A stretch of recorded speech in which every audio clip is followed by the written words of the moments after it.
5 de la tarde con 30 minutos y ya estamos desde la sala de redacción de CNN Chile listos para comenzar la revisión de las noticias en esta jornada ya de jueves 20 de noviembre. Vamos a comenzar revisando titulares.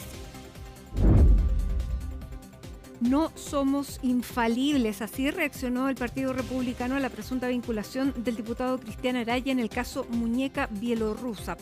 Según un reportaje de CIPER, uno de los investigados en la trama dijo haberle entregado 1,7 millones de pesos al parlamentario con el objetivo de salvar al ex juez Antonio Ulloa de la acusación constitucional. Con críticas a la sobreestimación de ingresos y a la rebaja de recursos para seguridad, comenzó en el Senado el debate en general del presupuesto 2026. El ministro de Hacienda, Nicolás Grau, afirmó que han hecho cambios prácticamente en todas las partidas, como la reducción de las funciones críticas para enfrentar la discusión en la Cámara Alta. La Policía de Investigaciones desarticuló 2 organizaciones criminales dedicadas al robo de camiones que transportaban salmón de exportación. Durante las diligencias realizadas en las regiones metropolitana, Valparaíso y del Biobío, fueron detenidas 20 personas. De acuerdo a la investigación, la venta del producto robado se hacía principalmente en el terminal pesquero de Santiago. El embajador de Estados Unidos en Chile aseguró que el gobierno no le ha entregado una fecha para presentar sus credenciales y criticó al presidente Boric por no aceptar una llamada del secretario Marco Rubio. Sobre la segunda vuelta en nuestro país, dijo que habrá un gobierno con el que será más fácil trabajar.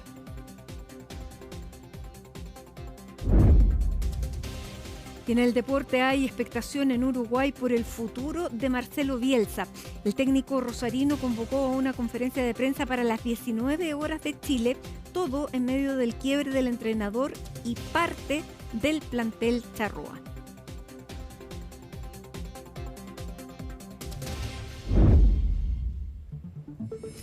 Y comenzamos, hoy es Noticias, junto a Macarena Román. ¿Cómo estás, Macarena? Para hablar de las candidaturas presidenciales, porque ya se están definiendo estrategias, estamos viendo los primeros movimientos luego de, por parte de la oposición, entregados todos los apoyos, y en el oficialismo estamos viendo una candidata que sigue en Santiago. Bienvenida. Hola, Mati, muy buenas tardes. Estrategias que están quedando cada vez más claras.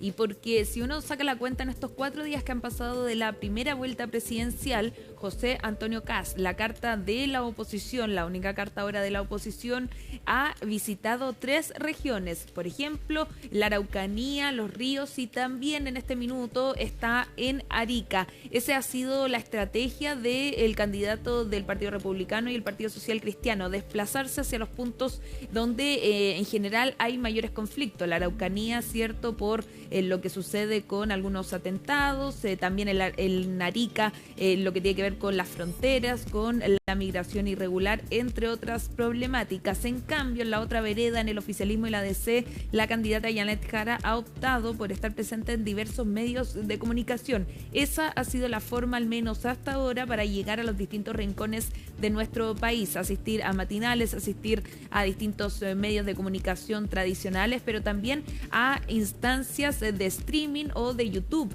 donde también muchas personas se están informando últimamente. En ese contexto, entonces, es que se han desplazado las diversas estrategias que tendrán de aquí a menos de un mes. Recordemos que la segunda vuelta presidencial es el 14 de diciembre y que el 30 de noviembre comienza en sí la campaña electoral, la segunda etapa de la campaña electoral, donde podrán hacer actos masivos, podrán hacer llamados explícitos a votar por ellos, entre otras actividades. Eso hasta el 12 de diciembre. Luego ya el 14, el domingo 14 de diciembre, tendremos la respuesta de qué fue lo que hizo mayor sentido por parte de la ciudadanía y qué estrategia tuvo sus mayores frutos. Hasta ahora, entonces, eso ha sido lo que han hecho los candidatos presidenciales sin dejar de criticarse uno con otro, ¿cierto? Mientras Janet Jara cuestiona la composición del equipo, entre ellos el equipo económico de José Antonio Kast y la no participación de debates como el que se tenía pactado de alguna forma para este domingo con Mega, Janet Jara confirmó su asistencia, mientras José Antonio Kast dijo ayer que no había confirmado, por ende no se va a realizar ese encuentro. No solamente un encuentro como ese, por ejemplo, está en duda la participación de José Antonio Kast en este programa ya tradicional previo a la segunda vuelta de Dos Caras de la Moneda, conducido por Mario Kreuzberger, don Francisco, ¿cierto? Que es el típico programa que representa y que presenta a los dos candidatos presidenciales. Se ha hecho ya hace varias décadas. Han estado presentes candidatos de los oficialismos y también de la oposición correspondiente a cada etapa en nuestro país. Esa participación no está confirmada, lo están evaluando desde el comando de José Antonio Kast. La justificación es que ellos están más bien dedicándose a recorrer las calles del país y que por ende esto los distraería del objetivo principal. Además, otro de los argumentos que dicen fuera de cámara también tiene relación con que en estos programas también se da espacio para algunas malinterpretaciones de medidas que quieren llevar a cabo, que en general suenan fuertes, pero que hay que aplicar en materia de seguridad. Eso es en el marco entonces de las decisiones que se están tomando de cara a la segunda vuelta y que se ha mantenido desde la campaña de primera vuelta. José Antonio Kast se restó de distintos debates, o más bien que de debates de instancias programáticas. De debate fue a casi todos, me atrevo a decir. De hecho, esa es la respuesta a la que aluden desde el comando, que Yanette Jara se habría restado de algunos debates. ¿Qué dicen desde el comando de Yanette Jara? Que en esas instancias participaban 8 candidatos, no había espacio para discutir en sí las medidas y que ahora es la instancia para estar cara a cara y para discutir medida por medida. Mati, vamos a escuchar algunas de las declaraciones y explicaciones de por qué José Antonio Kast se va a restar y se está restando estas instancias y también los argumentos que dicen tener desde el comando de Yanette Jara a estas explicaciones. Que yo no puedo hablar por el candidato y no puedo hablar por su equipo comunicacional. Lo que les puedo decir es que él tiene confirmado asistencia a 2 debates, a Anatel y Archi, que son los debates que son institucionales, que son donde todos los canales pueden estar ahí. Son 25 días los que quedan. La campaña parte como campaña propiamente tal el 30 de noviembre hasta el 12 de diciembre, entonces son muy poquitos días y esos días tenemos que concentrarlo en estar en terreno, escuchando a las personas. En Dos Caras de la Moneda, un programa tradicional, ¿cierto?, para las elecciones, ¿va a ir? Eso es algo que está en definición en su equipo comunicacional, pero yo creo que la ciudadanía, más allá de preocuparle si el candidato va a ir o no a un programa, la ciudadanía lo que quiere y está preocupada de cuáles son las propuestas del candidato, cuáles son las ideas que tiene para cambiar Chile, para volver a un país seguro, para volver a un país que crezca económicamente, donde haya empleo y también para poder poner el foco en las urgencias sociales que son seguridad, que es vivienda y educación. O sea, yo creo que la estrategia del candidato de la extrema derecha es precisamente no opinar, porque sabe que cuando opina se devela su real visión de un país donde los derechos y la calidad de vida no es la prioridad. Sin ir más lejos, en la elección presidencial anterior proponía una hipoteca revertida para los adultos mayores en materia de pensiones, proponía suprimir el Ministerio de la Mujer. Si el candidato de derecha opina, queda al descubierto su real intención. Bueno, esas son parte de los dimes y diretes en relación a las distintas estrategias que están llevando a cabo por parte del comando de José Antonio Kast y por supuesto también del comando de Yanette Jara. De hecho, en unos minutos más la candidata presidencial tendrá una actividad para responder sobre preguntas de la contingencia convocado cerca de su comando, es decir, ella permanece hasta hoy jueves, a partir desde el domingo hasta el jueves, luego de la primera vuelta presidencial, ha permanecido en la región metropolitana, no se ha trasladado a regiones. Lo que se espera es que en los próximos días ya esté visitando alguna de las regiones de nuestro país, en específico donde se iba a potenciar ciertas visitas o para ir a captar mayores adherentes es donde Franco Parisi le fue bien, ¿cierto? Arica, Tarapacá, Antofagasta y también Atacama, 4 regiones donde en la carta del PDG sacó mayoría, estuvo por sobre José Antonio Kast y también por sobre Yanette Jara y por eso se espera que en esas partes de Chile visite también la ex ministra del Trabajo. No por eso no va a ir al sur, pero sí debería haber un enfoque especial en el norte del país. En cambio, José Antonio Kast, ya lo decíamos, ya ha estado desplegado tanto en el sur y ahora está en Arica. Justamente visitó el fronterizo, ¿cierto? El paso fronterizo Chacayuta, porque Chacayuta, en la región de Arica, sí, para también dar una especie, ¿cierto?, de que ellos se van a preocupar sobre los ingresos irregulares en nuestro país. Por otro lado, también Janet Jara ha tenido que enfrentar otro tipo de polémicas, Mati, mochilas que dicen ha tenido que llevar tanto por palabras a veces de su partido, ¿cierto? Pero esta vez de alguien que forma parte de su comando, el jefe programático Darío Quiroga, quien en abril, en un programa que él tenía en turno, criticó a Franco Parisi y también a su hermana Sandra Parisi con descalificativos que no al lugar, ¿cierto? Donde peyorativos totalmente hacia tanto la carta del PDG como a su hermana electa como diputada. Él le habría pedido disculpas, ofrecido disculpas a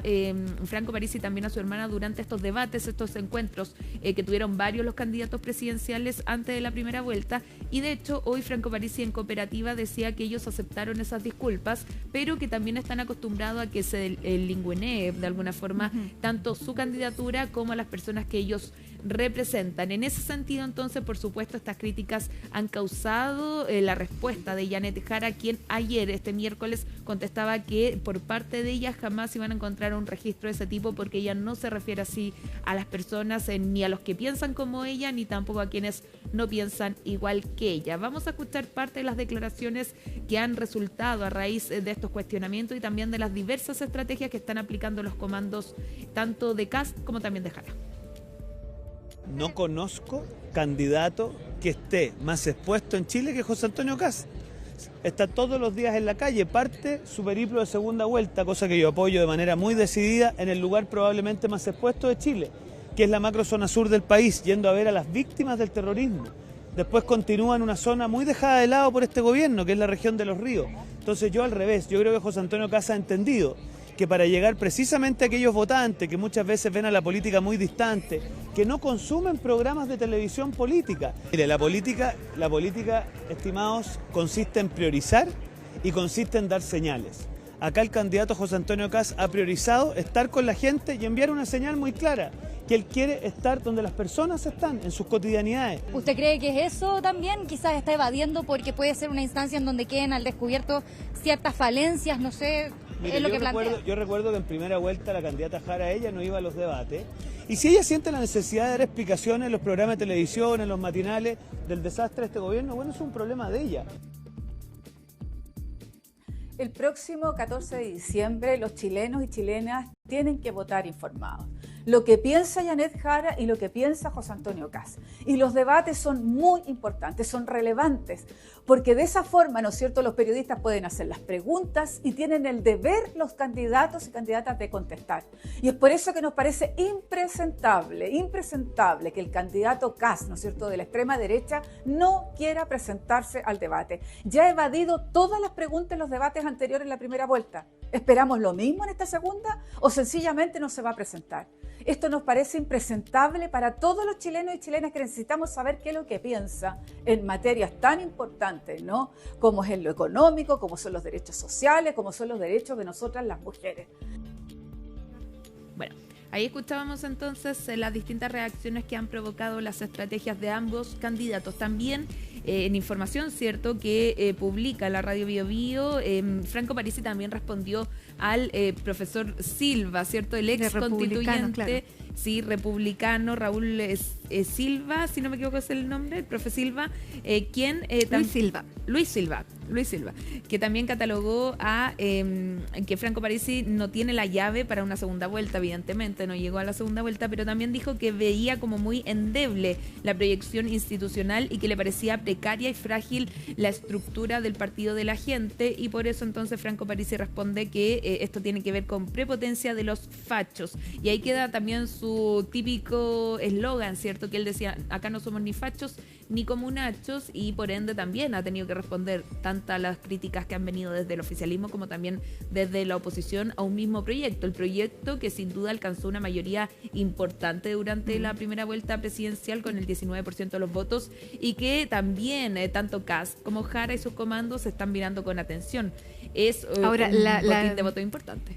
Bueno, esta entrevista la dio el profesor, el llamado conocido como profe Silva. Luis Silva la dio a The Clinic durante esta semana, y a esa fue la que respondió Franco Parisi a través de las redes sociales.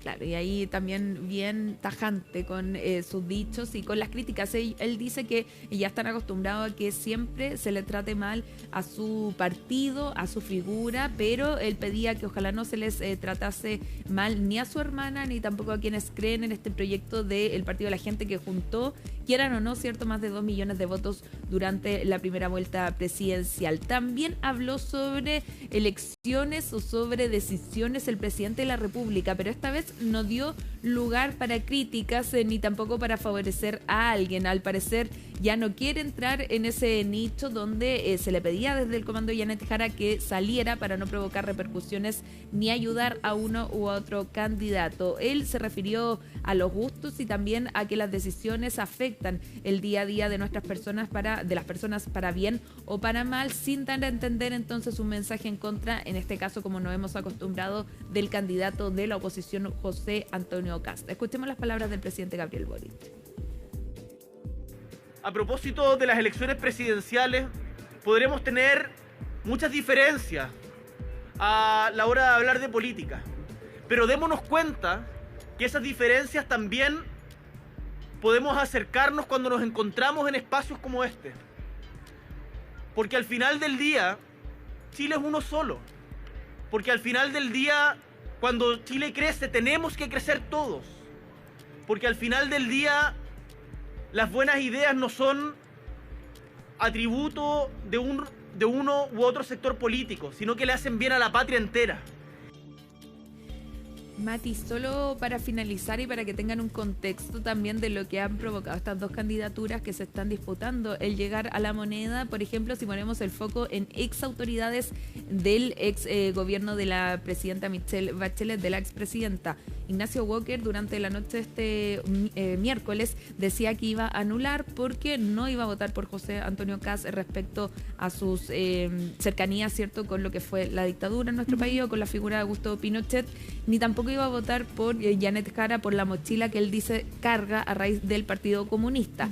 Pero, por otro lado, Carlos Maldonado, que también fue ministro de la ex presidenta Michelle Bachelet, ministro de Justicia, dice que se junta hoy en el comando de los republicanos para llevar a cabo una agenda de seguridad. Él, como figura demócratas del Partido Demócratas, representa, entonces dice a sí mismo, porque su partido primero decidió que no va a votar por Janet Jara, pero tampoco ha decidido dar el respaldo a José Antonio Kast.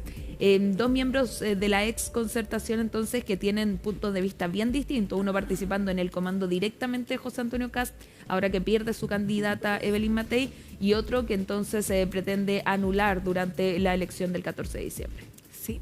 Recordemos que Carlos Maldonado venía del Partido Radical, o sea, fue ministro de la expresidenta Michelle Bachelet. Ahí se están dando estos cambios. El Partido Radical, que además se disuelve durante la jornada de ayer, veíamos que se disuelve, que vende la sede del partido, un partido histórico, el partido más antiguo de Chile. Bien, Maca Román, muchísimas gracias por mantenernos informados de cómo está el estado de las campañas presidenciales en vista este 14 de diciembre. Hacemos juntas una pausa a esta hora, cuando hay en la región metropolitana cielos cubiertos y 19,1 grados en esta jornada, en que la máxima llegó solamente a los 20 grados, dando un respiro a las altas temperaturas que habíamos tenido los días anteriores. Con esta imagen del sector oriente de la capital hacemos la pausa y ya regresamos. Diversos cuestionamientos han surgido con el reelecto diputado del Partido Republicano, Cristian Araya, luego que CIPER publicara un reportaje en el que señala que habría recibido 1.700.000 pesos de uno de los involucrados e investigados en el caso Muñeca Bielorrusa, a cambio de una votación en particular para evitar la destitución del juez Antonio Ulloa. Vamos a ver cuáles son los antecedentes que hay sobre esto, y para eso aquí está con nosotros Miguel Ángel Araya. ¿Cómo estás, Miguel Ángel? Muy buenas tardes, Matilde, un gusto saludarte a ti como siempre y a quienes nos ven a esta hora. Tú lo decías, es un antecedente bastante importante el que da a conocer durante la jornada del día de ayer CIPER Chile, este medio de investigación, respecto a lo que sería una escucha telefónica realizada al teléfono celular de Sergio Llaver, un nombre que probablemente a usted le suene. ¿Por qué? Porque lo hemos estado comentando durante las últimas semanas. Él es una de las personas que está siendo investigada en calidad de imputado en la llamada trama bielorrusa o el caso Muñeca bielorrusa, donde está como una de las protagonistas la ex ministra removida de la Corte Suprema, Ángela Vivanco. ¿Por qué aparece Sergio Llaver y cuál es su vínculo, cuál es su relación con el diputado Cristian Araya del Partido Republicano? Bueno, según lo que ha publicado el medio CIPER, porque son antecedentes que están todavía en la carpeta de investigación a la cual solamente tienen acceso los intervinientes de este caso, bueno, dicen que hay un informe de Carabineros de Chile, del OS7 de Carabineros de Chile, respecto a una escucha telefónica, un pinchazo, como se le dice comúnmente, estas medidas intrusivas a las que tiene acceso el Ministerio Público cuando se tratan de delitos bastante importantes, sobre todo delitos económicos. Bueno, en esta escucha telefónica que se le hace al teléfono celular de Sergio Llaver, en una de estas conversaciones, él se refiere de manera muy cercana al diputado del Partido Republicano, Cristian Araya, y además asegura haberle pasado 1.700.000 pesos. ¿Cuál era el fin y cuál es el cruce que hace el equipo de investigación del OS7 y también del Ministerio Público? Supuestamente es que habría entregado este monto de dinero con el fin de intentar persuadir al diputado Araya para que votara en contra de lo que era la acusación constitucional del ex ministro de la Corte de Apelaciones de Santiago, Antonio Ulloa. Recordemos que hace pocos días se hizo esta votación y finalmente salió aprobada casi por una mayoría en la Cámara de Diputados. ¿Cómo votó Cristian Araya? El diputado Cristian Araya, es muy interesante esto. La cuestión previa, que es un debate en la forma, mejor dicho, de lo que se trata de conseguir con una acusación constitucional, él la votó en contra. Pero la votación del fondo, cuando ya se resuelve lo de la cuestión previa, él vota a favor. De hecho, acuérdate, Mati, que con nosotros cuando... Fue casi por unanimidad. Fue casi unánime la votación que hay en contra de Antonio Ulloa. Es solo un voto en contra de la diputada Cordero. Ese será el único voto en contra y 2 abstenciones. El resto fueron todos votos a favor de esta acusación constitucional en contra del juez Ulloa. Claro, votó en contra del informe porque además el informe venía del oficialismo. Exactamente. Recordemos que esta acusación parte desde el oficialismo y luego es la derecha la que empieza a sumarse en contra de esta acusación, o sea, a favor entonces de esta acusación constitucional. Por lo tanto, ahí queda la duda de si es efectivo este pago, si podría tratarse de...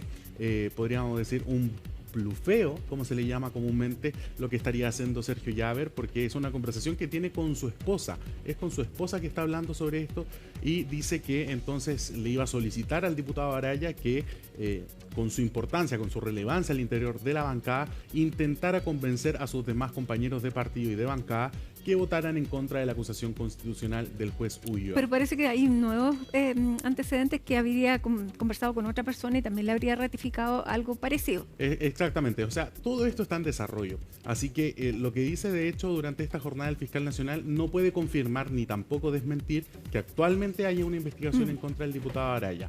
Él dice que en un tuit que vamos a pasar a revisar a continuación, el diputado Araya solamente se refirió a este tema a través de redes sociales y lo hace a través de un tuit. ¿Qué señala en este tuit el parlamentario?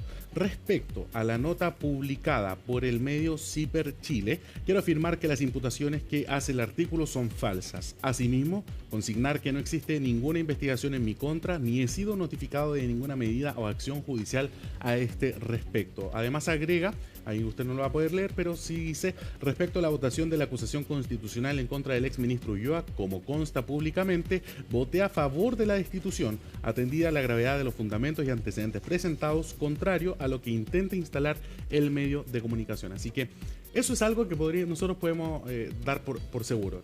Los datos están, es un hecho factual de que el diputado votó a favor de la acusación constitucional del entonces ministro de la Corte de Apelaciones, Antonio Ulloa. Lo que queda ahora es investigar si es cierto lo que se escucha en aquella conversación, porque esto solamente, el único antecedente que dice tener CIPER Chile es este informe entonces de la escucha telefónica. Más allá de eso, no hemos tenido acceso a las cuentas del diputado Araya, no hemos tenido acceso ni siquiera tampoco a las cuentas de Sergio Llaver. Eso es un imputado que está en investigación en una causa. Para que usted se haga una idea de qué fue lo que pasó acá. Si fuera dinero que fue a la campaña de Cristian Araya, tendría que estar en el CERVEL. En el CERVEL, exactamente. Recordemos que hace ya varios años el CERVEL modificó su sistema de rendiciones de gastos electorales y queda ingresado. Tiene que ser un monto, si no me equivoco, inferior a 700.000 pesos, cercano a ese monto, para que quede anónimo. Pero si es superior a estos 700.000 pesos, el CERVEL obliga a que la persona se identifique cuando se trata de aportes personales. Así que, claro, podría ser una de las aristas que este dinero haya sido entregado a través de la campaña electoral, pero bueno, es todo lo que está pasando en el marco de esta investigación. Te decía, para hacer una comparación de qué fue lo que ocurrió acá. ¿Se acuerdan de cuando Iracy Hasler era investigada por lo que era esta irregularidad presuntamente de lo que era la compra de la ex clínica Sierra Bella? Sí. Ahí se estaban investigando ciertos delitos de fraude al fisco, entre otros imputados estaba Iracy Hasler. Revisando las conversaciones de Iracy Hasler es que salta una arista que involucra a Carol Cariola por también conversaciones con empresarios chinos. Acá es similar a eso. Se estaba investigando a Sergio Llaver y entre esas medidas que se tomaron era la escucha telefónica. Y en esta escucha telefónica aparece el nombre de Cristian Araya. No es que Cristian Araya esté siendo investigado en el caso Muñeca Bielorrusa, porque así muchos lo estaban pensando. Un diputado está metido en el caso Muñeca Bielorrusa. No, fue en esa investigación que surge esta otra cosa. Exactamente. Entonces son aristas que se pueden ir abriendo a medida que el Ministerio Público va encontrando antecedentes, va encontrando material probatorio, pero lo cierto es que, para que usted no se quede con una idea errónea, todo esto podría estar siendo materia de investigación. De hecho... Ahora, ¿qué pasa si se los da en efectivo y no queda ningún registro? No queda ningún registro y de hecho es lo que está pasando, por ejemplo, en el caso Muñeca Bielorrusa. El Ministerio Público no tiene una prueba de una transferencia, por ejemplo, electrónica que haya hecho alguno de los imputados a Gonzalo Migueles o a Ángela Ibanco, sino que se tratan de dinero en efectivo. Y eso es mucho más difícil de seguir en la ruta del dinero y de probar sobre todo. Así que bueno, pasemos a escuchar declaraciones de la secretaria general del Partido Republicano, Ruth Hurtado, que durante esta jornada se refirió a la polémica, dijo que no van a realizar defensas corporativas, pero al mismo tiempo dice hay que respetar la presunción de inocencia en este tipo de casos. Pasemos a escuchar aquellas declaraciones. En el Partido Republicano no tenemos defensas corporativas, que cuando hay alguna situación de irregularidad o corrupción, esto tiene que ser investigado a fondo, más allá de la persona que pueda haber cometido un hecho de esta naturaleza. Creemos obviamente en la presunción de inocencia, el diputado se ha puesto a disposición de la justicia para poder colaborar, ¿cierto?, en el esclarecimiento de esta situación que él se ha visto envuelta, pero él ha sido muy tajante en señalar que es falso todo lo que se menciona. Nosotros no tendríamos por qué dudar, no somos infalibles, pero la diferencia es cómo enfrentamos las cosas, y en eso el Partido Republicano no se pierde, y no estamos del lado de la corrupción ni de ninguna persona que cometa delito, y en ese sentido cada uno tendrá que responder. Ahora, claro, dice que no se va a amparar, pero ¿cuál es la resolución que tomaron? La resolución es simplemente esperar a que el Ministerio Público indague. En el Partido Republicano no están tomando ninguna decisión ni administrativa ni política respecto del diputado. No al menos eso no se ha comunicado. Y de hecho, hasta esta hora, el candidato presidencial, José Antonio Kast, ha guardado completamente silencio respecto de este caso. Así que sería bastante relevante escuchar por lo menos su parecer o su opinión respecto de lo que podría ser esta presunta pago de coimas que habría recibido. ¿No habló en el norte? No ha hablado en el norte, no ha hablado respecto de este caso en particular, así que hay que estar atentos si hay algún pronunciamiento al respecto durante esta jornada. Lo cierto es sí, la secretaria general del partido al menos lo hizo hoy día. Dice que no va a haber defensas corporativas, pero a la vez también dicen que hay que dejar que las instituciones funcionen, un poco lo que se dice siempre en este tipo de casos. También tenemos declaraciones del fiscal nacional Ángel Valencia, que durante esta jornada participó de un programa de YouTube donde se refirió entonces a esta investigación. Se le consulta por lo que está siendo investigado en contra del diputado Araya, y esto se lo hace en el programa Turno en Vivo, así que pasemos a escuchar esas declaraciones. Y además ahí está el diputado Jorge Brito, que durante esta jornada confirmó y anunció que va a entregar estos antecedentes al Ministerio Público para que se inicie de manera formal una investigación que pueda develar si hay o no existencia de delitos en estos hechos que involucran al diputado Cristian Araya. Uno sabe cómo empiezan las investigaciones, pero no sabe cómo terminan. Entiendo, eso es un trascendido de prensa, eso es información que publicó la prensa. Considerando la naturaleza de la obligación, yo no puedo confirmarla ni negarla, ¿okay? Pero a lo que a nosotros nos corresponde investigar delitos. no comportamientos éticamente reprochables, la primera cosa. Segundo, si se cometen delitos, habría investigaciones. Esa es nuestra responsabilidad. Y tercero, insistirles en eso. Esta cuestión es noticia en desarrollo. O sea, dentro de ese marco, dentro de la investigación de los delitos, de priorizar los delitos graves, uno sabe, particularmente en causas así de complejas, cómo empiezan, no sabe cómo terminan. Es muy probable que el Partido Republicano pase de tener un diputado a un imputado más. Recordar que el primer imputado del caso Fundaciones también pertenecía a la bancada del Partido Republicano. Y acá estamos hablando de un diputado, Cristian Araya, que ha destacado en este Congreso por tener posiciones bastante torcidas en aspectos valóricos o respaldando a veces lo indefendible.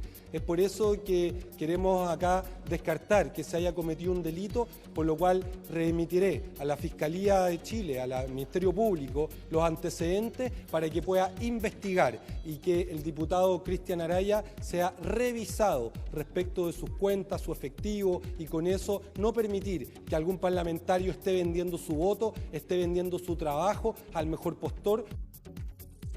Ahí escuchábamos entonces las declaraciones y las reacciones que ha generado lo que ha develado el día de ayer el medio Ciper Chile. Es importante lo que decía el diputado Brito, porque con esta denuncia, con esta entrega de los antecedentes, el Ministerio Público puede iniciar entonces una indagatoria, porque no necesariamente al encontrar estos antecedentes es que ha iniciado una investigación en contra del diputado Araya, sino que simplemente están. De hecho, siempre ha sido un debate, por ejemplo, los hallazgos fortuitos que puede encontrar el Ministerio Público, si puede o no iniciar investigaciones. Pero bueno, ese es un debate ya más jurídico. Así que con lo que puede hacer el diputado Brito, esta denuncia, se podría iniciar una investigación que puede incluso involucrar al diputado Araya en calidad de imputado. Ahora, el candidato José Antonio Kast habló respecto a este caso hace unos instantes atrás. Dice durante su despliegue territorial, José Antonio Kast, consultado al respecto, declaró, comillas, nosotros en esto hemos tenido siempre la misma línea. Si esto pasa a antecedentes judiciales, a una investigación judicial, el partido siempre ha tomado la misma determinación de pedirle a la persona que suspenda su militancia, que se investigue, y aquí no hacemos defensas corporativas. Pero dijo, vuelvo a insistir en que llama la atención, lo dije el primer día que comencé la campaña, que iban a ser 90 días de difamaciones de mentiras. Bueno, ahora nos quedan 25 días de campaña, dijo. Importante porque al menos habla de la suspensión de la militancia del parlamentario. Así que si eso es, podríamos decir, la vara con la que se mide a todos, podríamos tener novedades respecto a ese punto en particular, si consideran que es importante que suspenda su militancia, considerando que estamos acá en plena carrera presidencial de la segunda vuelta y todos estos hechos, que por más pequeños que puedan parecer, pero yo creo que la gravedad de estos hechos son bastante importantes, así que esto puede afectar a lo que, por lo menos, la opinión de la ciudadanía respecto al Partido Republicano, y eso claramente puede afectar a la candidatura de José Antonio Kast. Bien, vamos a tener que seguir atentos a lo que vaya surgiendo en este caso, sobre todo si se abre esta investigación para poder tener más antecedentes sobre este caso. Así es. Bien, muchísimas gracias, Miguel Ángel, y nosotros vamos a cambiar de tema porque comienzan ya las investigaciones para determinar las causas que llevaron a la tragedia que terminó con 5 turistas extranjeros muertos en Torres del Paine durante un ascenso. Vamos a tomar contacto con Pablo Figueroa para conocer los detalles de cuestionamientos, además que apuntan directamente a la CONAF.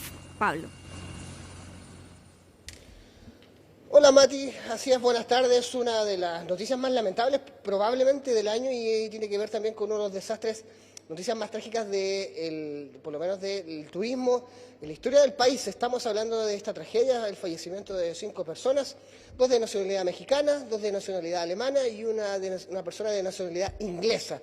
Noticia que ha dado la vuelta al mundo, que tiene que ver con básicamente esta muerte de 5 personas entre el lapso que se está investigando entre la tarde-noche del domingo hasta básicamente el lunes que se conoce esta noticia.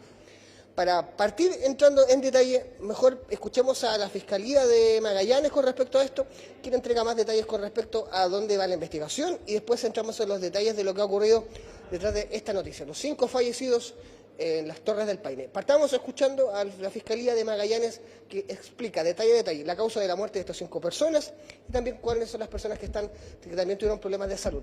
Habla el fiscal de Magallanes. La brigada de homicidio en una maratónica tarea está tomando declaraciones a muchas de las personas que están, digamos, que pueden entregar distintos tipos de información. Se ha tomado y se está tomando diversas declaraciones, tanto a personas de CONAF, a personas de alguna empresa privada, en particular Vértice, y también a diversas personas que formaban parte de este grupo de 69 personas que estaban, en este caso, en el punto denominado Los Perros del Parque Nacional. Bueno, escuchamos a la Fiscalía de Magallanes con respecto a las causas de la muerte de estas 5 personas y también los turistas que están con problemas de salud. Básicamente ahora la pregunta es, ¿habían o no guardaparques con respecto a esto? Es la gran duda. La CONAF no hizo un punto de prensa hoy día, pero como ya escuchábamos al fiscal de Magallanes, van a declarar básicamente desde los guardaparques que supuestamente habían salido básicamente a votar, que probablemente no se hayan encontrado con estas personas, pero hay varias preguntas a las cuales hay que responder. Pero antes de ir al detalle de las posibles responsabilidades y esta investigación interna que está haciendo la CONAF, escuchemos al ministro del Interior, Álvaro Elizalde, con respecto a qué pasó con los cuerpos de estas personas. Se procedió al traslado de los cuerpos desde el parque a Natales y hay una serie de protocolos de rigor que se tienen que realizar para la identificación de los cuerpos. Cuando digo esto es que efectivamente hay una información preliminar respecto de la identidad, pero ustedes saben que en Chile hay una serie de requisitos formales que se tienen que realizar y esto se está coordinando con los respectivos consulados. Ya se estableció el contacto con los consulados de los países de las personas que fallecieron y por tanto hay una coordinación a nivel de Cancillería y adicionalmente se están realizando los protocolos que se aplican en todos estos casos. Ahí están las baterías básicamente de la investigación que está en curso y básicamente el nivel diplomático de estos turistas. Una noticia que ha dado la vuelta al mundo, una noticia que hablábamos que probablemente ha sido la más trágica desde 2012 cuando hubo un incendio, uno de los más grandes de la historia del país y que hace recordar básicamente que hay 2 líneas de investigación. La primera, el autocuidado básicamente, y la segunda es que había unos guardaparques. Hay que empezar hay que aclarar un par de detalles con las Torres del Paine. Básicamente tiene que ver esto con el hecho de que uno para ir a las Torres del Paine y pagar la entrada se tiene que hacer básicamente vía internet, o sea se puede planificar antes. A lo mismo que también tiene que ver también si había no guardaparques, recordar también que hay horarios para los guardaparques y de hecho en la entrada se nos decía básicamente que se trabaja desde 8:30 hasta las 18:30 horas y eso es básicamente lo que se está investigando, las presuntas responsabilidades. De hecho, una investigación que parte por presunta desgracia y que después se encuentran los cuerpos y básicamente la línea de investigación ahora está buscando las responsabilidades con respecto al hecho. Escuchemos básicamente lo que estaban haciendo qué es lo que se dice básicamente en los guías turísticos. Escuchemos a alguien de turismo con respecto a cuál es el posible camino que estaban haciendo y las dificultades que están y lo que básicamente se les sugiere a los turistas cuando van a Torres del Paine. Escuchemos básicamente para entrar en detalle cuando uno va a Torres del Paine, las guías turísticas, ¿qué te sugieren? Responden a continuación y nos explican más en detalle en lo que estaban estos turistas en las Torres del Paine. Son 2 rutas, 2 circuitos que están establecidos en el Parque Nacional, uno más difícil que el otro. La O, por supuesto, es la más difícil, son 126 kilómetros, con un terreno escarpado, mucha piedra, mucho viento, en esta época mucha nieve, ya a los 5.500 metros. Se hace mucho en verano, donde posiblemente la gente no se cuide tanto con su vestimenta, pero hoy día, en esta época y en invierno, por supuesto que sí. Se requiere planificar el viaje, se requiere una buena preparación física, se requiere tener nociones de montañismo y también de primeros auxilios. Bueno, y el otro hilo investigativo tiene que ver con que si había guardaparques o no. Y acá retomamos una parte, porque claro, estamos hablando de un lugar que es una de las 7 maravillas del mundo, que básicamente es elegido como uno de los destinos turísticos de Sudamérica más importantes, se alaban por los premios internacionales, en los Óscar el otro día del turismo, veíamos como en Sudamérica las Torres de España hace 2 meses ganó 3 premios, de hecho. Siempre escuchamos esto, pero la pregunta es, ¿cuánto se invierte? ¿Cuánto de esta marca país, de lo que vemos afuera, que se invierte como para publicitar y traer turismo? Porque no solamente la gente que llega a Torres del Paine, la gente que viene al país, que recorre el país gracias a las Torres del Paine, ¿cuánto de ese dinero que se usa en marca país se invierte en el lugar? Hay un antecedente muy cercano que es de 2012, cuando afectó a las Torres del Paine, uno de los incendios más voraces que se ha visto en las últimas décadas en el país. Hay que recordar eso. ¿Y qué pasó con ese turista que básicamente que tuvo que hacer una compensación económica y no pudo, se le prohibió entrar al país en un par de años? Básicamente, ¿qué se hizo después de eso?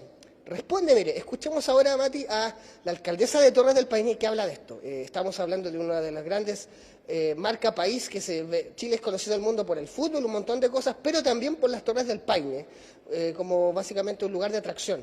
Esto dice la alcaldesa del lugar con respecto a cuánto se invierte y por qué no, básicamente para ella igual probablemente no había un guardaparques. Responde la alcaldesa a continuación.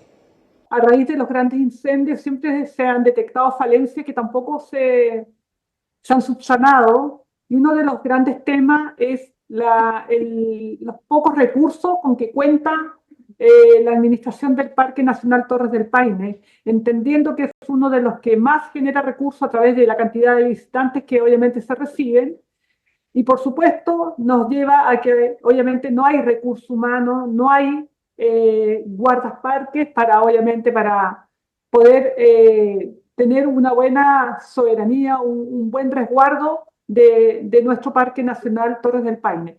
Bueno, ¿qué es lo que sigue en curso? Esta investigación que lleva 2 puntos, desde qué responsabilidad había de los turistas y qué responsabilidad había de la CONAF, básicamente, o básicamente de la organización con respecto a esta tragedia que, repetimos, costó la vida a 5 personas. Hay 27 lesionados, heridas de diferente consideración, pero la mayoría leves, sí. Básicamente murieron de hipotermia, básicamente están las tecnologías.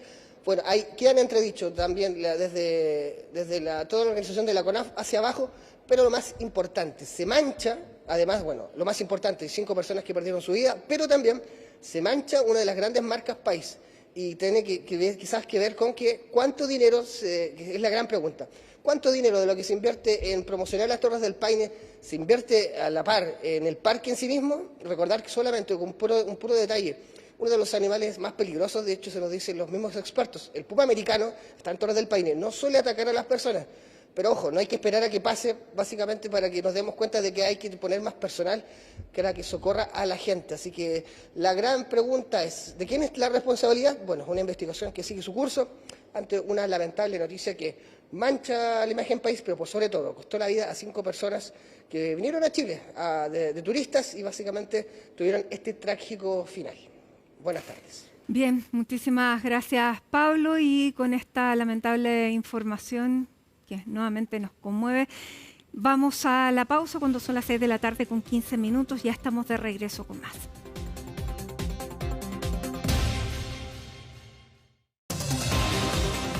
Tu seguro de auto está en Consorcio. Está presentando Hoy es Noticia. Tu nueva casa o departamento más cerca que nunca. Solicita tu crédito hipotecario en Banco Consorcio con hasta un 90% de financiamiento, plazos de hasta 30 años y tasas rebajadas para viviendas nuevas de hasta 4.000 UF. Simula tu crédito en consorcio.cl. Janet Jara, José Antonio Cast. Segunda vuelta, camino a la moneda, 14 de diciembre, por las pantallas de CNN Chile. CNN Chile, siempre.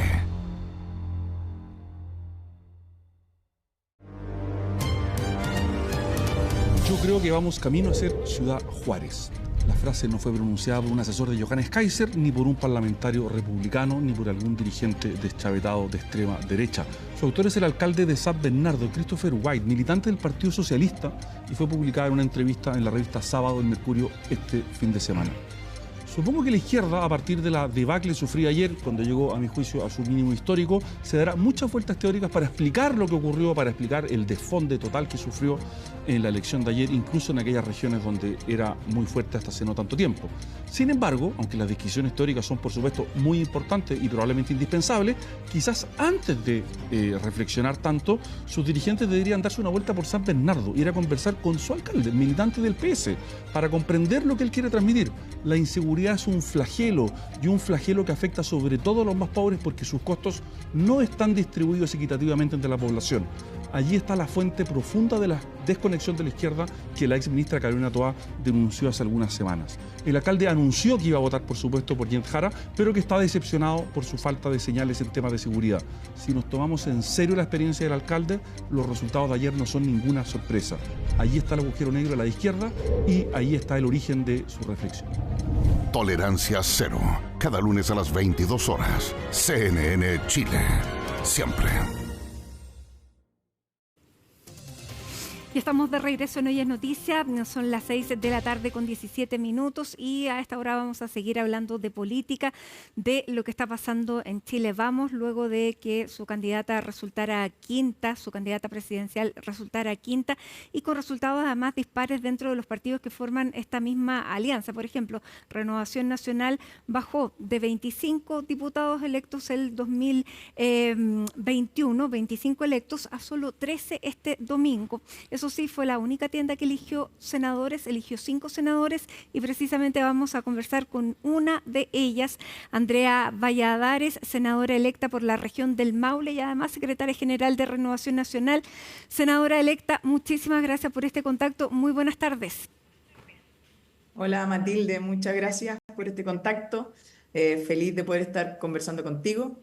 Quería contar una cosa muy personal. La primera vez que di una entrevista en televisión como presidenta de la Juventud de Renovación Nacional fue contigo en el programa Nuevas Voces. Así es, y hace hoy día muchos esta es mi años primera atrás. entrevista en televisión como senadora electa. Así es, muchos años atrás. Bueno, una carrera en ascenso, así que felicitaciones por este logro en política. Lo hablábamos en esa oportunidad cuando eras muy joven todavía, así que somos testigos de esta evolución y de este camino. Ahora, eres de los pocos, digamos, razones de alegría dentro de Chile Vamos, porque Chile Vamos pierde la hegemonía de la oposición y quiero saber cómo están leyendo esos resultados y cómo lee los resultados en particular de Renovación Nacional que veíamos, pasó de 25 diputados electos a solamente 13.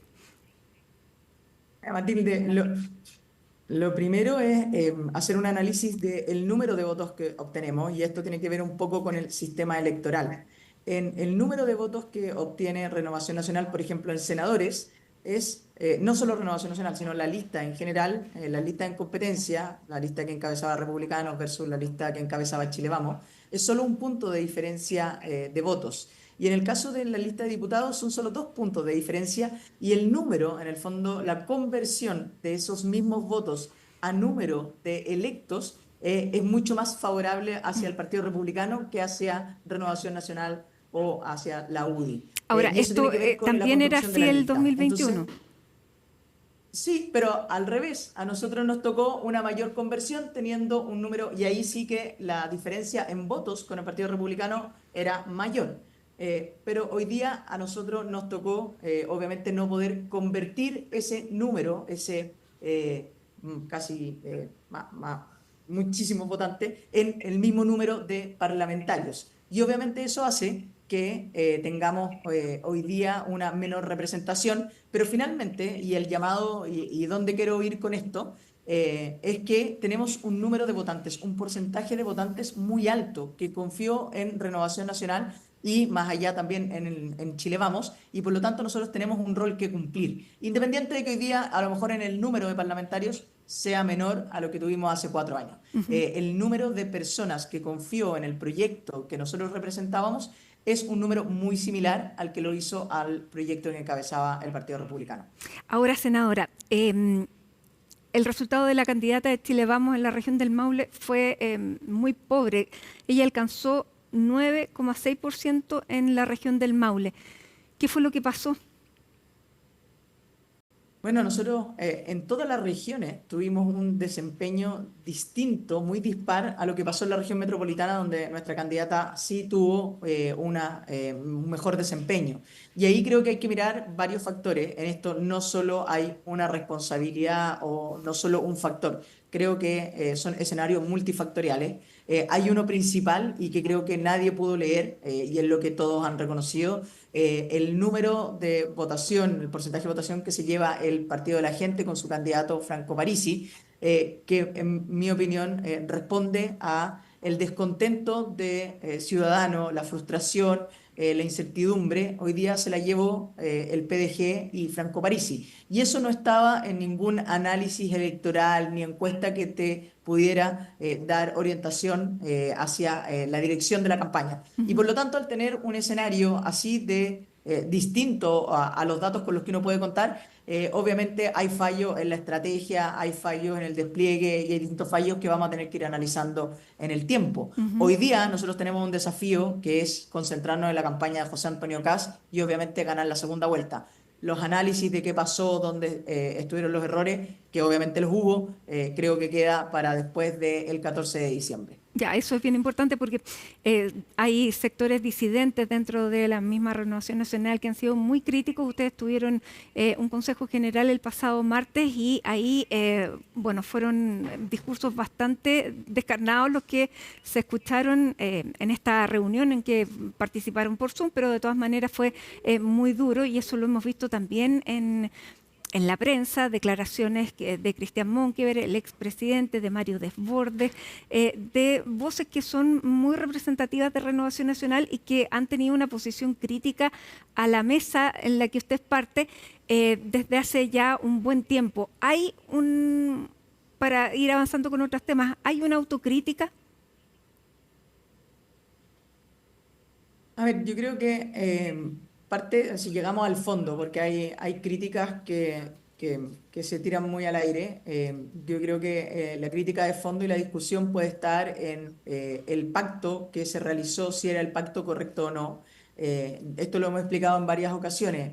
Los primeros que cerraron un pacto parlamentario fue el Partido Republicano con el Partido Nacional Libertario, con el Partido Social Cristiano, y por lo tanto a nosotros nos quedaba la responsabilidad de abrirnos hacia el centro, hacia el Partido Demócrata, y desde ahí construir, obviamente para aportar también a la candidatura presidencial. Si tuviéramos que hacerlo de nuevo, yo creo que otra vez nos correspondería hacer el esfuerzo de ampliar la coalición y ampliar las oposiciones. Yo creo que en el desafío y donde está el punto es, existía una oposición mayoritaria al mal gobierno de Gabriel Boric, y nosotros hicimos el esfuerzo de reunir a un grupo de partidos que representara esa oposición. Finalmente hay un gran número de votos que se lo lleva el PDG, que está fuera de estas lógicas de dos listas opositoras mayoritarias que fue las que se terminaron construyendo, y eso cambia obviamente el escenario. Respecto al resto de las críticas, yo la verdad espero que nos concentremos en ganar la elección presidencial. Creo que es mezquino estar hablando hoy día de si murió o no murió el conglomerado o cuáles son las consecuencias. Creo que, insisto, con el número de votación que sacamos, existe un gran porcentaje de chilenos que sí creen en este proyecto y a los que tenemos que representar, y que tenemos que representarlos dentro de la campaña de José Antonio Kast, porque hoy día toda esa oposición tiene que verse reflejada el 14 de diciembre. Ahora, mirando la votación del Partido de la Gente, que saca 14 diputados, senadora, ¿qué supieron hacer bien ellos? Bueno, yo creo que eso es lo que tenemos que leer durante estos días. Creo que tuvieron un discurso que sí logró convocar, un discurso que llegó a interpretar la frustración de las personas. Y hoy día esto yo lo dije tanto en mi campaña como lo sostengo hoy día.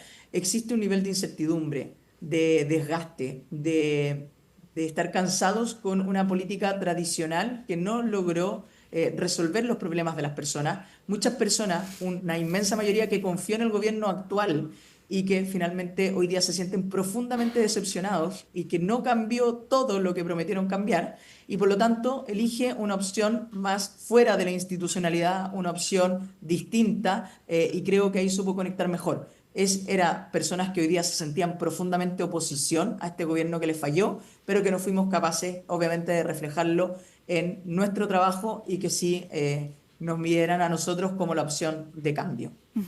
Bueno, Pablo Longueira decía que Chile Vamos nunca existió, que probablemente Franco Parisi representaba a esa clase emergente que tendría que haber conquistado, decía él, bueno, desde el ex dirigente de la UDI, pero que la derecha en el fondo no supo leer. Yo creo que es un mundo que efectivamente deberíamos captar nosotros, que es un mundo más bien neutro, no identificado con un sector político u otro, que probablemente fueron votantes de este gobierno y que hoy día estaban disponibles a votar por una oposición totalmente contraria y que nosotros no supimos encarnarla, o que más bien el Partido de la Gente logró conectar de mejor manera. Esos son los análisis que tenemos que hacer de hoy en adelante. Yo creo efectivamente que hay un desencanto que no logramos captar, un desencanto y una frustración respecto a la lentitud para la solución de los problemas de las personas. Y obviamente eso termina generando una rabia contra todo el sistema. Ahora hablemos del escenario político, porque usted resulta electa senadora en la región del Maule, donde se elegían 5 senadores. Son 3 de oposición, 2 republicanos, usted, y 2 del oficialismo. Los 2 de oposición, los otros 2 no pertenecen a Chile Vamos, sino que a republicanos. Y ya sea por el sistema electoral o lo que sea, ustedes no quedan con la hegemonía en el Congreso, por lo tanto van a tener que negociar. ¿Cómo queda Chile Vamos, cómo queda Renovación Nacional frente a este partido republicano en alianza con los libertarios para poder seguir representando al electorado que votó por ustedes, pero que tiene que hacer alianza con una derecha que es distinta? De hecho, hoy día creo que el rol de Renovación Nacional en nuestra identidad y profunda convicción de llegar a acuerdos, de construir mayoría, es más relevante que nunca. En el caso del Senado, vamos a contar con 9 senadores, por lo tanto sigue siendo una de las bancadas más importantes. Y en el caso de los diputados, para construir la mayoría, nosotros obviamente somos de aquellos que contamos con la experiencia para generar grandes acuerdos y para establecer puentes. A diferencia de lo que muchos creían que iba a ser un parlamento directamente opositor o que el próximo gobierno, al ser distinto al gobierno actual, iba a contar con una mayoría, hoy día nuevamente va a ser un Congreso en el que esa mayoría se tiene que construir y ahí nosotros, ya sea por vocación profunda de llegar a acuerdo y construir mayoría como de experiencia, creo que vamos a cumplir un rol muy importante para lo que se viene en el próximo gobierno. ¿Usted cree que Republicanos sabe que este 24% que obtuvo José Antonio Kast solamente es ese 24% y que todo lo que crezca va a tener que incorporar otras visiones? Yo creo que Republicano hoy día tiene clarísimo que hay que construir mayoría y así como ha abierto las puertas de la campaña desde el día 1 en una gran señal, yo creo que la señal del día domingo también inmediatamente con nuestra candidata Evelyn Matei, junto a José Antonio Kast, dio una muy buena señal y hoy día ya hemos comenzado las distintas coordinaciones de trabajo, tanto territoriales, de campaña, de apoderados, de contenidos programáticos y eso obviamente demuestra la capacidad de entender que hay que convocar una mayoría que no pertenece a solo un partido o a solo una de las listas parlamentarias. La construcción de mayoría va más allá de uno solo de nosotros. ¿Usted cree que Republicanos aprendió del proceso, del segundo proceso constituyente?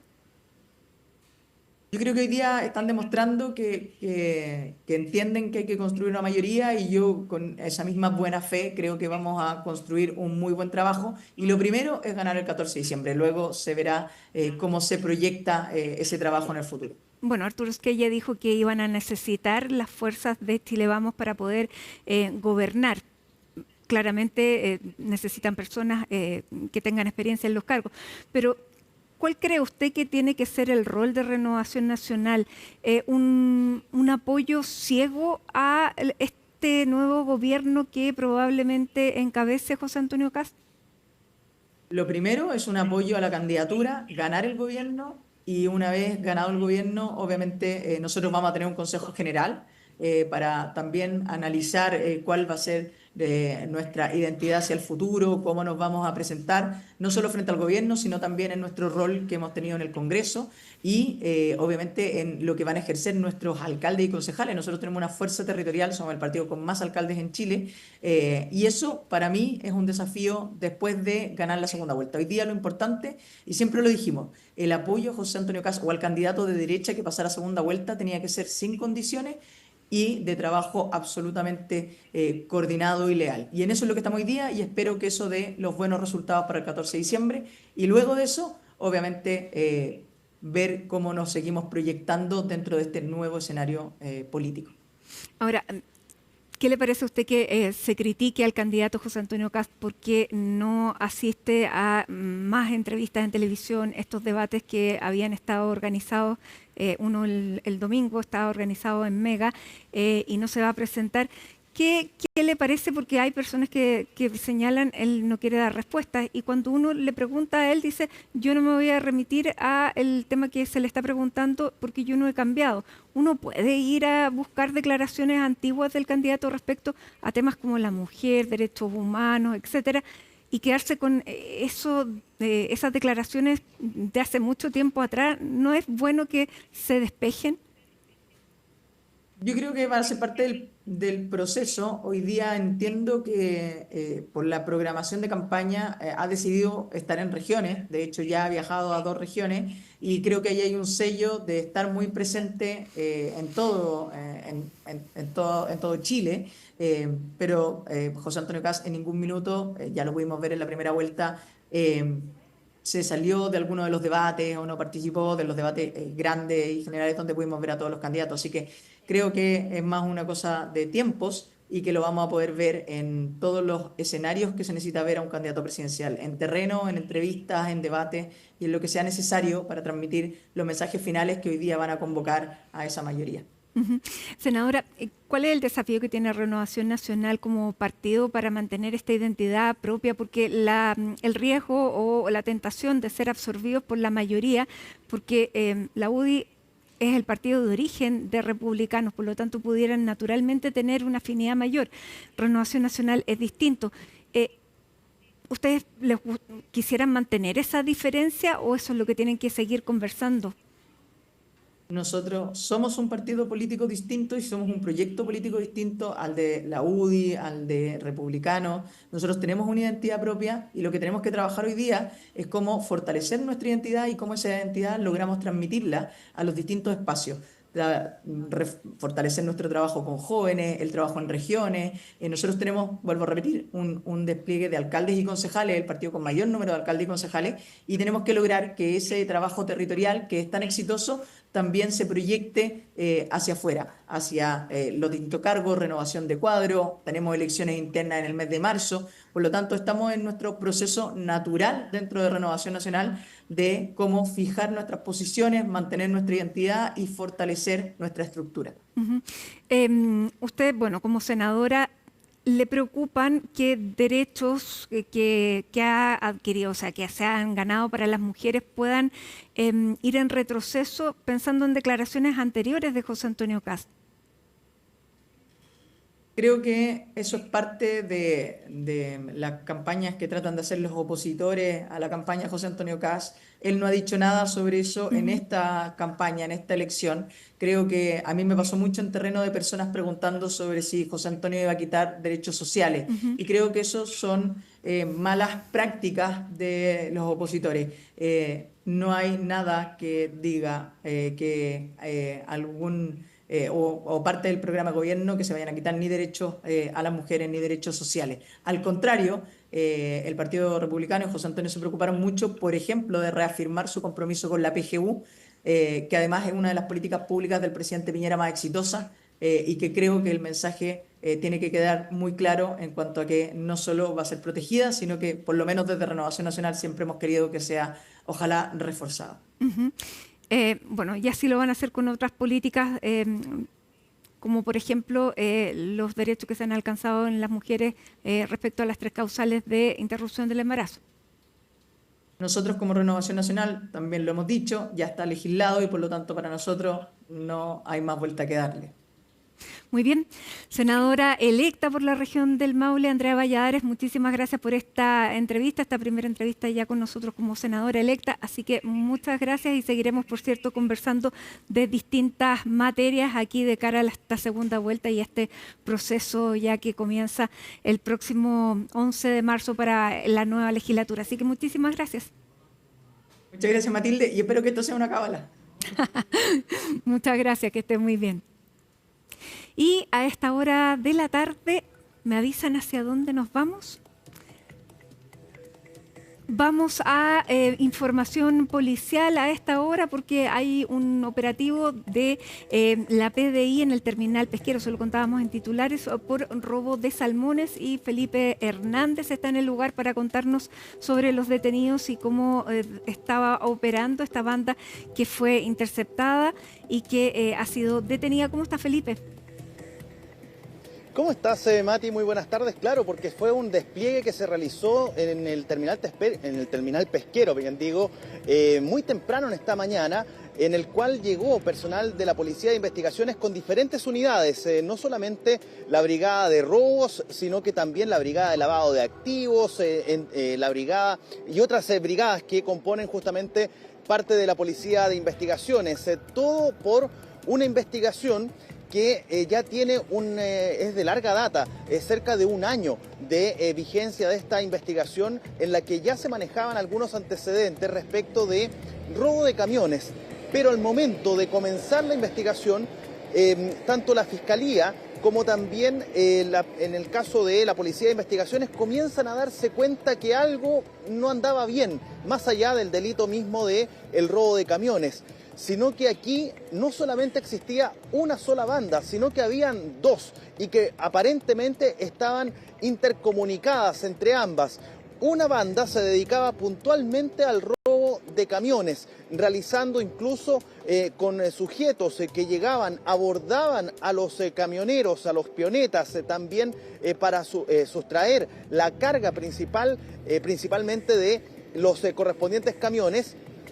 En las rutas los intimidaban con armas de fuego de grueso calibre, en algunos casos armamento automático. De hecho fue exhibido durante esta jornada ese armamento que fue incautado en esta investigación y por supuesto estos sujetos que por otro lado existía otra banda que la componían y que tenían como misión, bueno, obtener recurso marino, peces principalmente, pescados, que incluso estaban en este tiempo en veda. Hablamos puntualmente del congrio dorado y también de la merluza austral. Son dos bandas que se intercomunicaban entre sí y se generaba entonces este delito.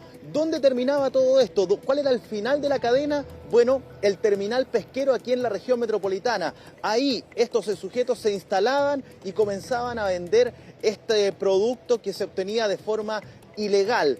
Lo cierto es que al menos la primera banda que yo les mencionaba, esta que se dedicaba principalmente a robar los camiones, bueno, lo hacían cuando los camioneros paraban en los lugares de descanso en las carreteras o bien llegaban hasta las estaciones de servicio que están en las diferentes rutas. Y por eso es que tenían tan rápido acceso a los camiones estos sujetos, quienes utilizaban otros camiones que eran de su propiedad, al menos así ha quedado establecido, para poder hacer el trasvasije de la carga y mantener la cadena de frío. Hasta en eso estos sujetos se preocupaban. Cuando llega el personal de la Policía de Investigaciones hasta el terminal pesquero, se percatan de la gran cantidad de pescados, principalmente salmones, que estaban listos y dispuestos para poder ser vendidos en este lugar. Hablamos de 60 toneladas de salmón y de productos derivados del salmón. Y por otro lado, un container que ya les voy a contar qué contenía, porque de verdad a usted le va a llamar poderosamente la atención. Revisemos en primer lugar lo que señalaba el fiscal Héctor Barros, quien justamente encabeza esta investigación y que entrega algunos antecedentes respecto de esta situación.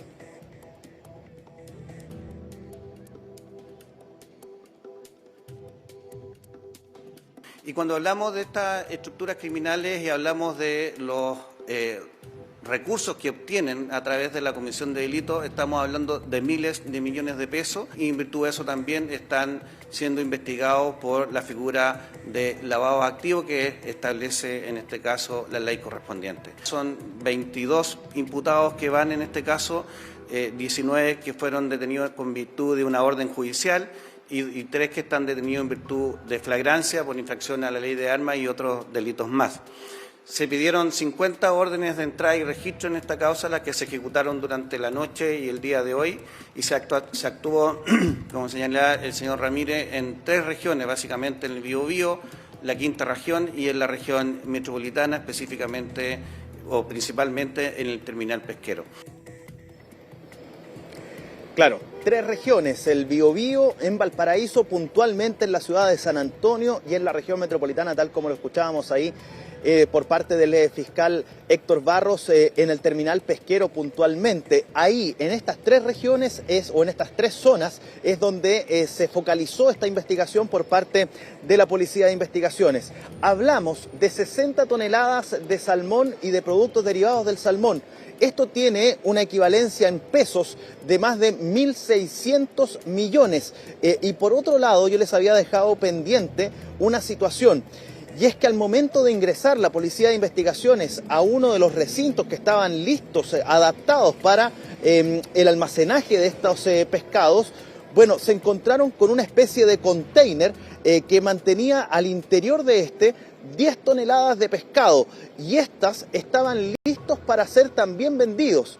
Solamente un detalle, estaban en proceso de descomposición y pese a ello iban a ser vendidos de todas maneras ahí mismo en el terminal pesquero. Esto, no solamente este último antecedente, sino que desde el origen, cuando llegan estos sujetos a comenzar a realizar estas ventas, llama la atención del personal a cargo de la administración del terminal pesquero y se realiza la correspondiente denuncia para que tomen cartas en el asunto las autoridades correspondientes. Es por eso que se suma a esta investigación no solamente la Fiscalía, la Policía de Investigaciones, sino que también el Servicio de Impuestos Internos.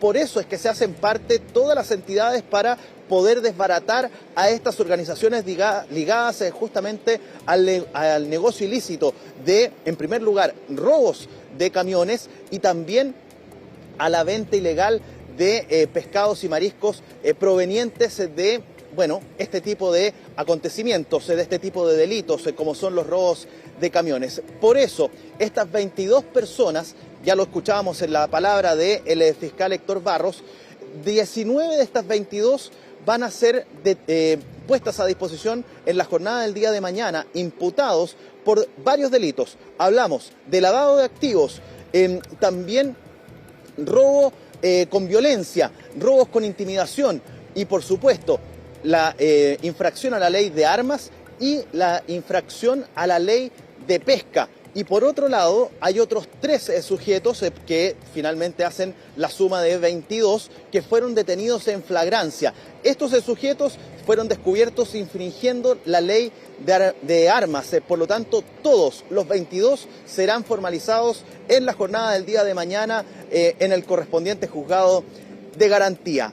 Vamos a escuchar ahora las palabras de la Policía de Investigaciones, quienes entregan más detalles respecto de esta investigación larga de 1 año y que permitió, entre otras cosas, la incautación de estas gran cantidad de pescados que fueron obtenidos de forma ilegal y también una gran cantidad de dinero y, por supuesto, incautación de mucho patrimonio que tenían estos sujetos, estas 22 personas, y que todavía se mantiene abierta porque se siguen buscando a otros sujetos vinculados a estas organizaciones.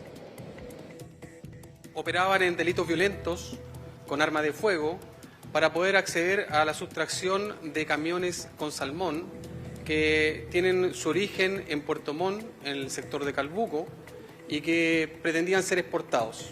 Estas 2 estructuras, a través de brazos operativos violentos, robaban estas cargas utilizando dentro de la estructura otras empresas que ellos mismos tenían de camiones de transporte para trasvasijar las cargas y trasladarlas a diferentes puntos de Chile, específicamente al terminal pesquero, también a la quinta región, donde eran distribuidas en el mercado secundario a un costo mucho más bajo. ¿Qué ha sido al menos lo identificado como patrimonio que mantenían estos sujetos? Bueno, se habla que mantenían al menos 37 cuentas bancarias en diferentes instituciones y que servían, entre otras cosas, para, bueno, lavar activos. Por esa razón, entonces, es que fueron incautadas, observadas, obtenidas y, por supuesto, incautadas. Además, se habla que se les pudo recepcionar o incautar también más de 500 millones de pesos en patrimonio, inmuebles y también muebles. Hablamos de casas de alto valor adquisitivo, vehículos que tenían a disposición estos sujetos a propósito de lo que lograron vender y les permitió obtener justamente en base a este negocio ilícito. Y por otro lado, hay un tema muy importante, que es, la Policía de Investigaciones tiene a su haber 27 órdenes para incautar vehículos, entre ellos una gran cantidad de camiones que tendrían estos sujetos, esta banda organizada, para realizar principalmente el robo de los camiones. Es así como estos sujetos abordaban a los conductores de los camiones en estos lugares de descanso en las carreteras o en los servicentros y hacían el trasvasije a estos camiones y luego de eso entonces se dirigían hasta los diferentes puntos. Yo les había mencionado, estos mismos camiones tienen refrigeración, por lo tanto también mantenían, digámoslo así, en buena calidad los pescados que eran sustraídos desde estos camiones para después llevarlos hasta el terminal pesquero aquí en la región metropolitana. Es al menos lo que se maneja por parte de esta investigación y que tendrían a su haber estas bandas dedicadas a esta situación. Revisemos ahora, yo les había mencionado la situación del Servicio de Impuestos Internos, que se había involucrado también en esta organización. Un punto muy importante que va a ser revelado durante la audiencia de la jornada del día de mañana. Ojo, no se descarta que pudiese haber existido también presencia o conocimiento de estas situaciones ilícitas por parte de empresarios o de sociedades. Eso va a ser revelado en la jornada del día de mañana en la audiencia de formalización de cargos en contra de estos 22 sujetos vinculados a estas dos bandas que se dedicaban al robo de camiones y también a la venta ilegal de pescados en el terminal pesquero aquí en Santiago. Revisemos ahora las palabras que entregaba el Servicio de Impuestos Internos. Lo relevante es que acá hay delitos tributarios de omisión de ingresos, declaraciones de impuestos no presentadas, también la utilización de facturas falsas, comercio ilegal y clandestino, y el perjuicio fiscal, el perjuicio tributario estimado parte desde un monto inicial a esta fecha de casi 600 millones de pesos. Ahí está entonces, Mati, la situación a propósito de esta larga investigación de más de un año y que permitió la detención de estos 22 sujetos vinculados o que serán formalizados en la jornada del día de mañana por lavado de activos, tenencia ilegal de armas, porte ilegal de armas, también por robo de camiones, infracción a la ley de pesca, entre otros delitos que están asociados a estas dos organizaciones. Un clan familiar por un lado y por otro lado un líder ya identificado y que va a ser entonces parte o que es parte de una de las organizaciones ligadas entre sí para ejecutar estos delitos. Bien, Felipe, muchísimas gracias por la información a esta hora de la tarde, la información policial. Que tengas un buen resto de día. Chao. Chao, chao. Y hasta ahora, cuando faltan 10 minutos para las 7 de la tarde, nos vamos a ir al Congreso Valparaíso, específicamente al Senado, porque se retoma la discusión del presupuesto 2026 y tomamos contacto con Stephanie Zamora para conocer los detalles, porque claro, después de haber pasado por comisión mixta, por sala de la Cámara, pasa al Senado con varias partidas sin aprobar. ¿Cómo estás, Stephanie? Muy buenas tardes. Hola Matilde, ¿cómo estás? Buenas tardes. Sí, llegó durante esta jornada entonces la ley de presupuesto para discutirse en la sala del Senado con 14 partidas rechazadas por parte de la Cámara Baja y con 19 solo aprobadas de las 33 que van en total. Una situación que ha causado preocupación en los parlamentarios, sobre todo quienes señalan que falta diálogo entre el Ejecutivo y los parlamentarios en específico en la cantidad de partidas rechazadas que debían poner estas indicaciones que finalmente dio a conocer el Ejecutivo en la Cámara Baja, pero que sin embargo de igual forma fueron algunas rechazadas durante la última sesión en la Cámara de Diputados. Una situación que se trató durante el día de hoy, a contar de las 12 del día, se comenzó entonces la discusión acá por parte de los senadores, quienes principalmente trataron esto en una conversación general, lo discutieron en general en un inicio, y ya a eso de las 5:30 de la tarde comenzaron entonces a hablar por cada partida en particular y también para saber finalmente cómo sería el tema de la votación. Se esperaba que esto durase hasta aproximadamente las 8 de la noche, sin embargo se adelantó y terminó hace pocos minutos atrás esta sesión, llamando a una nueva sesión durante la jornada de mañana. Al respecto se refirió el ministro Grau. Pasemos a escuchar declaraciones de lo que señalaba él principalmente con respecto a las partidas rechazadas. Escuchemos. Que el Ejecutivo ha hecho cambios en prácticamente todas las partidas, algunos cambios más acotados que otros, pero hay algunas partidas donde hubo cambios algo más importantes. Para nosotros es muy importante como Ejecutivo, como lo hemos dicho siempre, que este sea un presupuesto que conjugue de buena manera la responsabilidad social con la responsabilidad fiscal. Por supuesto, nosotros como Ejecutivo seguimos con la total disposición a seguir haciendo indicaciones en temas específicos y en temas más amplios que nos permita, ojalá, llegar a un presupuesto que dé cuenta de un consenso lo más amplio posible. La ley de presupuesto de este gobierno no la va a implementar este gobierno. Hay dos candidaturas que tienen que pedir su voto, ¿no es cierto?, a la ciudadanía en algunas semanas más, y por tanto es muy importante que tanto el Congreso como el Ejecutivo hagamos el mayor esfuerzo para que quede un buen presupuesto. Claro, algunas de las partidas rechazadas, por ejemplo, fueron Presidencia, Ministerio del Interior, Salud, Ministerio de Minería, Energía, entre otras. Salud siempre ha sido una de las más importantes que se ha nombrado durante los últimos días, tanto por parlamentarios de diputados como también en la Cámara Alta, por un tema del presupuesto, de que si no se aprueba para este ministerio, solamente se tendría el 85% del presupuesto destinado para ese ministerio, lo que significaría que solamente quedaría el personal que trabaja con un contrato fijo, y quienes están a contrata, a boleta de honorarios, quedarían despedidos finalmente, lo que significaría un problema tanto para estas personas como para también quienes asisten a los diferentes recintos de salud, que se vería una lista de espera aún mayor a las que tenemos actualmente, y por supuesto es uno de los principales ministerios que se está tratando en cuanto a su partida, que fue rechazada durante la sesión de la Cámara de Diputados y que pasó rechazada durante esta sesión del día de hoy. Hoy se pretendían entonces sesionar y conversar sobre el tema de las partidas que estaban aprobadas, que pasaron estas 19 partidas aprobadas, para que el lunes se trataran en sí las últimas partidas, que fueron las 14 rechazadas, para que así se estuviese trabajando concretamente en los puntos más difíciles, luego de que el Ejecutivo tiene hasta este día sábado para poner cualquier tipo de indicación con respecto a este rechazo que hubo por parte de la Cámara de Diputados. Al respecto también se refirieron senadores durante la jornada de hoy, específicamente el senador Castro y la senadora Proboste. Escuchemos. Ha sido tormentosa esta tramitación porque ha habido primero una tosudez muy grande de la derecha en cuanto a impugnarlo todo y a irnos a este debate de si los ingresos son verídicos o no. Ahora veo yo en estas horas que hay un cierto clima de poder dialogar.